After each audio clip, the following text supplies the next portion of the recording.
Examinai as Escrituras, porque cuideis de ter nelas a vida eterna.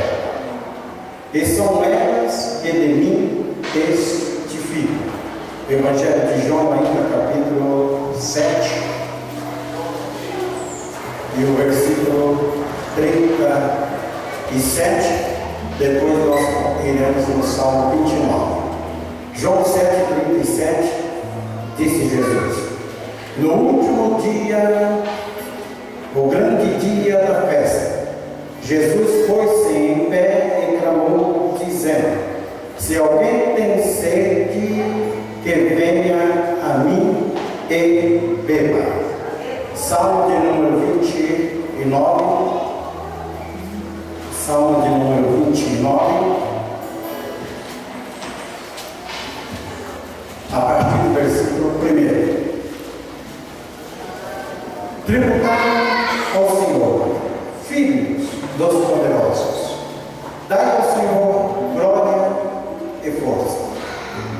Tributai ao Senhor a glória devida ao seu nome.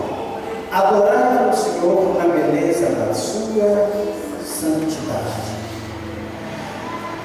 A voz do Senhor é poderosa. A voz do Senhor é cheia de majestade. A voz do Senhor quer os céus. Sim, o Senhor quer os céus do Líbano. Ele o faz saltar como um bezerro, ao Líbano, e o Sirion, com os novos unicórnios. A voz do Senhor separa labaredas de fogo. A voz do Senhor faz tremer o deserto.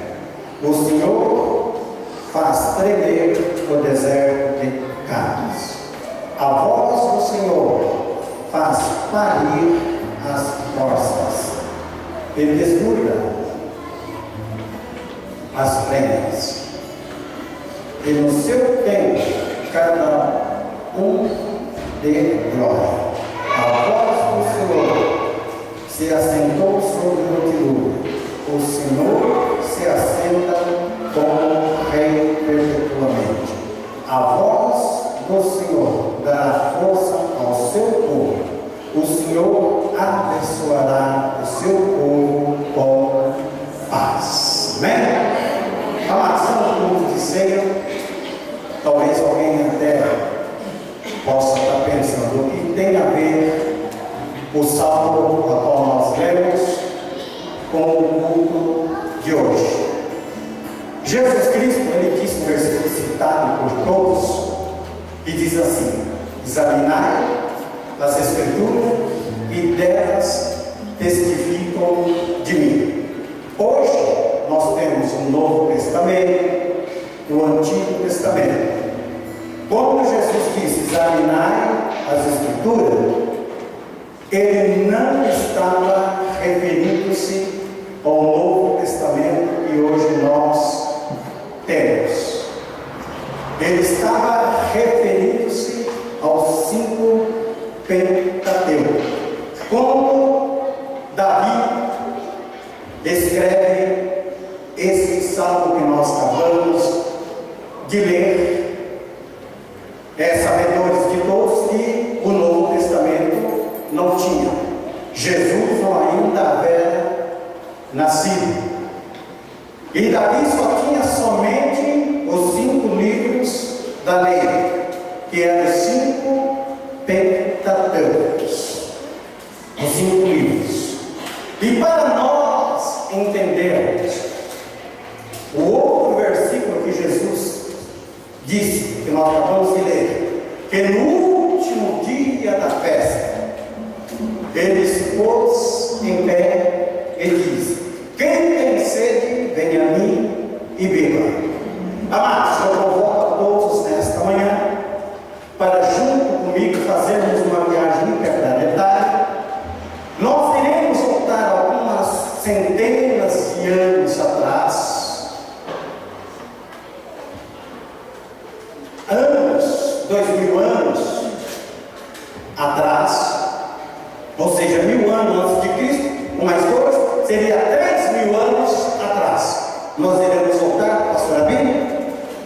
E todos que estão junto comigo aqui nesta manhã, procura-se primeiro imaginar duas coisas que iremos pedir. Primeiramente, os senhores imaginam, todos nós aqui, que Jesus, no nosso culto, não como ele está, mas vamos imaginar ele sentado numa cadeira, ou ele em pé, tanto faz na sua imaginação, mas imagina Jesus neste culto, observando o que nós estamos fazendo. E outra que iremos pedir para os senhores a todos nesta manhã, embora estamos num dia ensolarado, um sol muito lindo, mas imagina todos um tempo fechado, uma tempestade está se formando, você está no campo aberto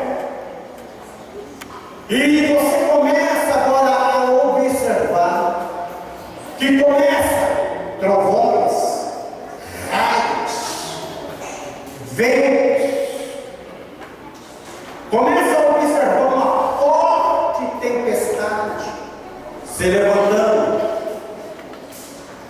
uma tempestade que causa até medo, e começa a observar os animais do campo correndo com medo da tempestade, procurando se esconder. Começam a pensar o balançar das árvores, pássaros agitados. Começam a imaginar isso. Quem já presenciou uma tempestade, não fica tão difícil de trazer isso na sua mente. Nós vivemos dias em que somos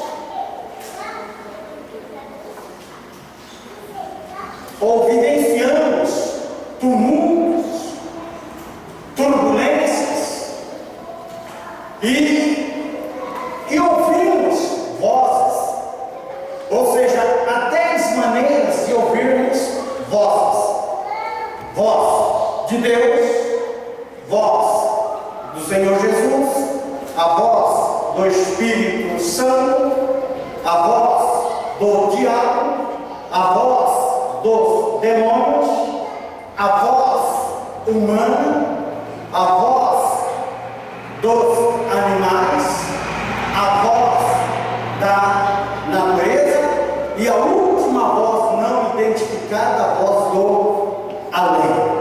O apóstolo Paulo diz: há muitas vozes no mundo, mas nenhuma delas é sem sentido. Então nós ouvimos vozes que chegam nas nossas mentes a todo instante.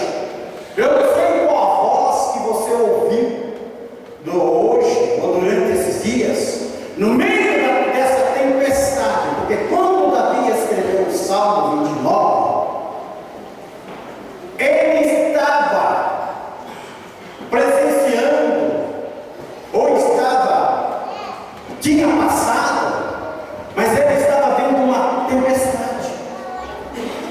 Ele estava vendo uma tempestade muito forte.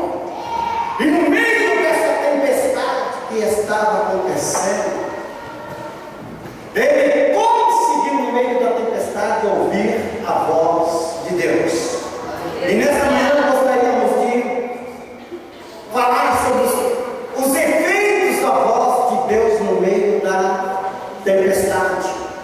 Ou então ouvirmos a voz de Deus no meio de uma tempestade. Então nessa manhã, independentemente da tempestade que você está passando, seja ela de ordem familiar, seja ela de ordem financeira, seja de saúde, seja qual for a tempestade que você está passando agora,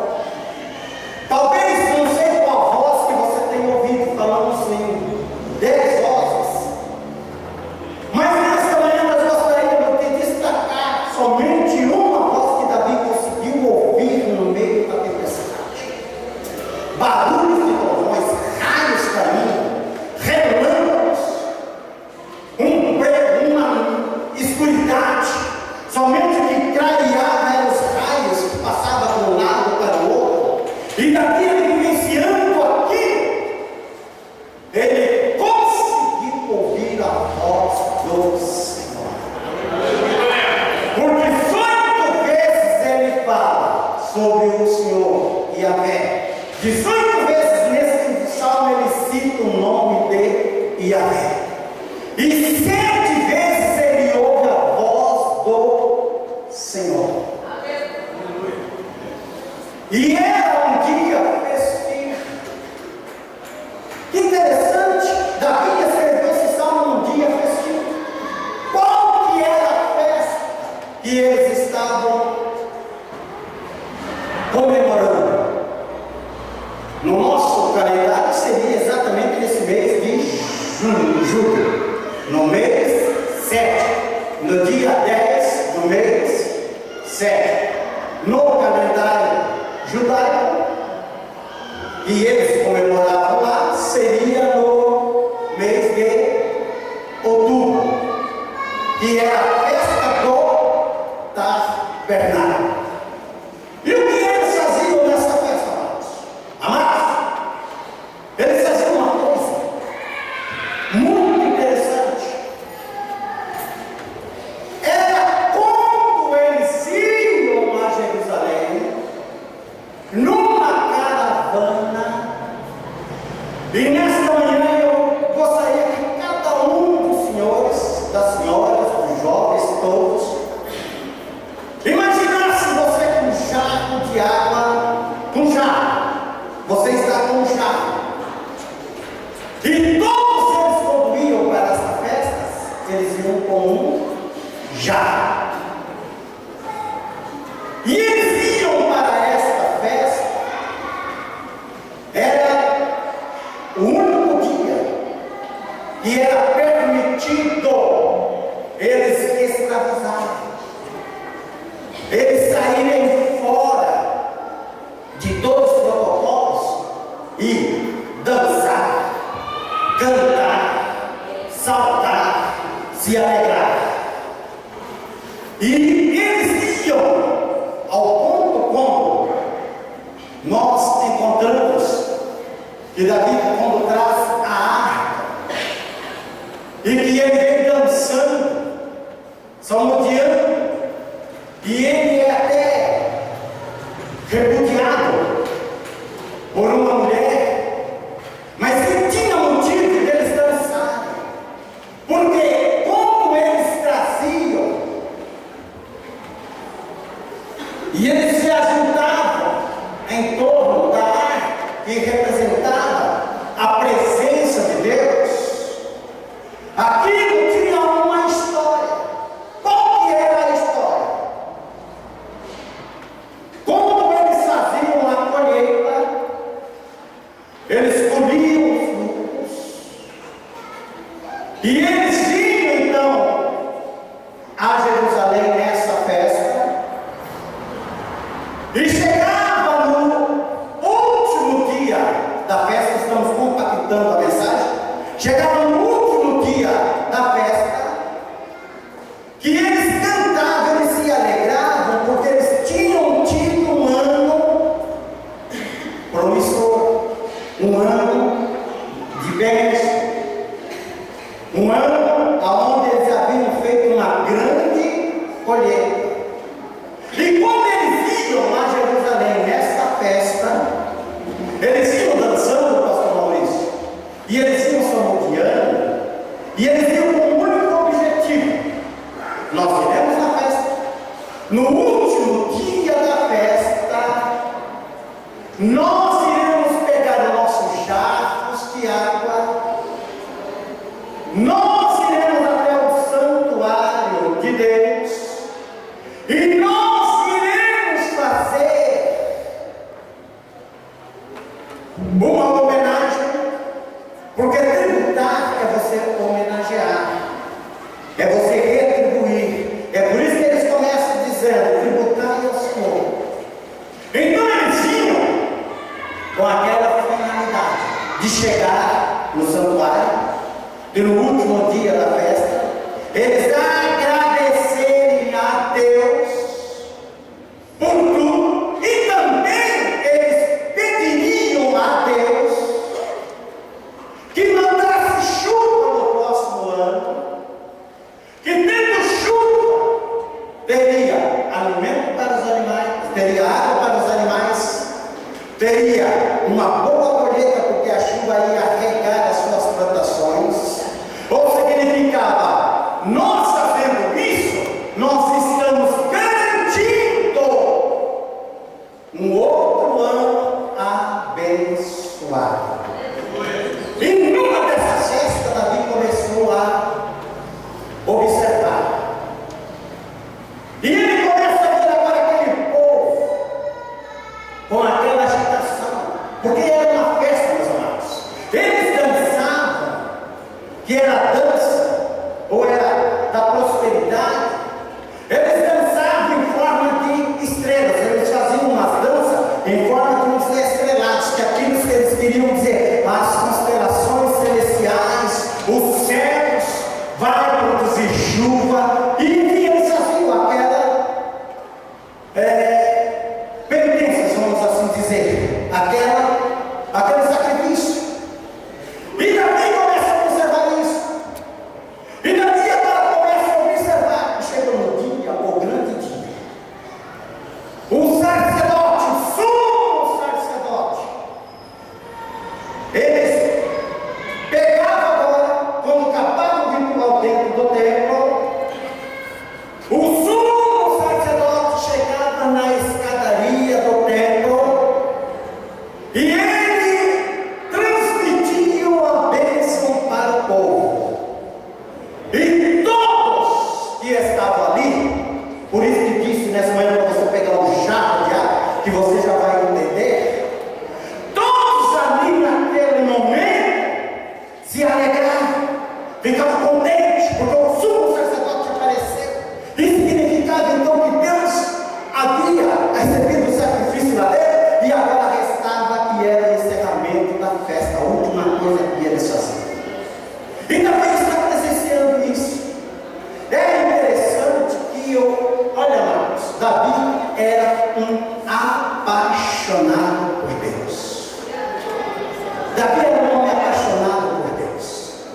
Nesse salmo, ele fala tudo que estava para acontecer 1000 anos depois. 1000 anos depois que Davi faz isso. Leia o salmo, canta. Esse salmo era cantado nessas festas. Na festa do tabernáculo, ou que comemora-se Yom Kippur, o dia do jejum. Era esse salmo que eles cantavam e eles salmodiavam. Era uma festa tremenda, era muito lindo, era muito belo. E no meio de tudo isso, Davi começou a contemplar a grandeza de Deus. E junto com Davi, nessa manhã, nós iremos também proclamar a grandeza de Deus. É interessante que ele começa logo no versículo 1, pedindo para que nós entregamos a Deus aquilo que é devido. O que é devido a Deus? Nós reconhecemos a sua glória e a sua força. No versículo 2, Davi agora leva-nos a adorar a Deus. Como? Ele diz: adorar o Senhor na beleza da sua santidade. No versículo 3, Davi ele leva-nos a sensibilizar. O que é sensibilizar? É você sentir a presença de Deus nos trovões, nos guerreiros, nas ventanias, nas tempestades. No versículo 4, Davi leva-nos a uma submissão. Estamos falando do Salmo 29. Ele leva-nos a uma submissão. Qual que é a submissão? É reconhecer que Deus é Deus. Quando o rei fala, os seus súditos se calam. Quando Deus fala, ninguém fala. E nesta manhã, independentemente da voz que você está ouvindo, mas Deus está falando no seu coração nesta manhã. Bendito é o nome do Senhor. Depois ele leva-nos a um quebrantamento. Qual que é o quebrantamento? É que ele diz que Deus pega o cetro do Líbano, a árvore mais forte, se rende diante da voz de Deus.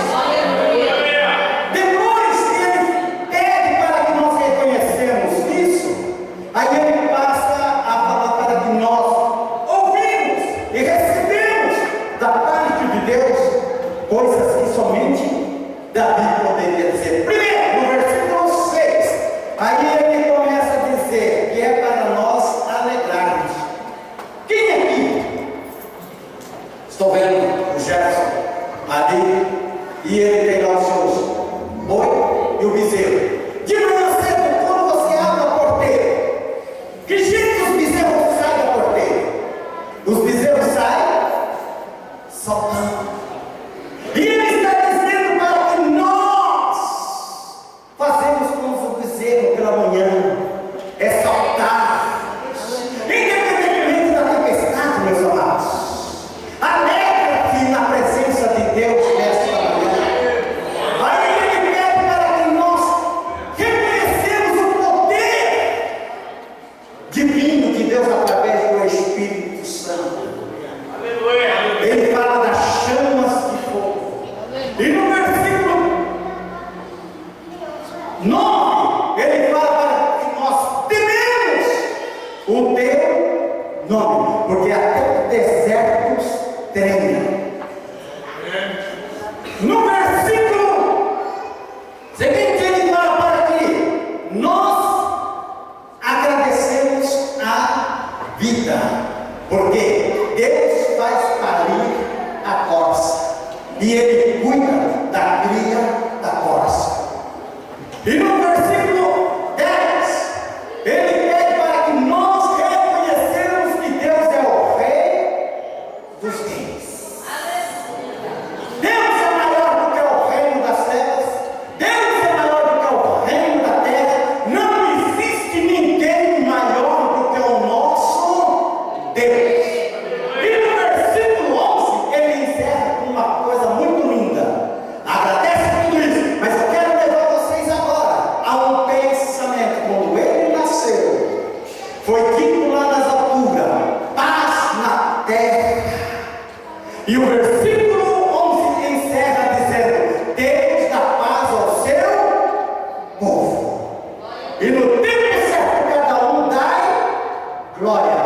Então nessa manhã nós louvamos a Deus por tudo que Ele é. Mas nós louvamos a Deus nessa manhã, já estamos entrando para fecharmos a palavra nessa manhã. É que, como eles faziam aquele ritual? Eles cantavam, salmodiavam, o Salmo 29, era recitado. E ali estava Jesus Cristo agora. Davi foi pastoralmente 1000 anos à frente. E ele contemplou, numa dessas festas, o Filho de Deus assentado. E Jesus estava sentado, pastor José, e estava vendo aquele ritual. E todo mundo com um jarro de água na mão. E para que serviria aquele jarro de água? No último dia da festa, o sumo sacerdote se colocava em pé na escadaria do templo, e ele dizia e pronunciava a bênção. Jesus está vendo um pouco. Como o sacerdote pronunciava a bênção, sabe o que eles faziam com aquele jarro de água? Então agora imagine os senhores, você com um jarro de água, o pastor João agora, como nosso presidente, ele vai dar ordem: olha, Mate, está encerrado, a reunião está encerrada, tudo agora, cada um de vocês sabe o que fazer com o jarro de água. Sabe o que eles faziam com o jarro de água? Eles iam até o tanque de Siloé, pegavam as águas do tanque de Siloé e traziam aquela água. O tanque de Siloé significa enviados, que todos sabem, mas tem um outro significado da palavra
Jesus dizendo: eu sou o remetente de Deus.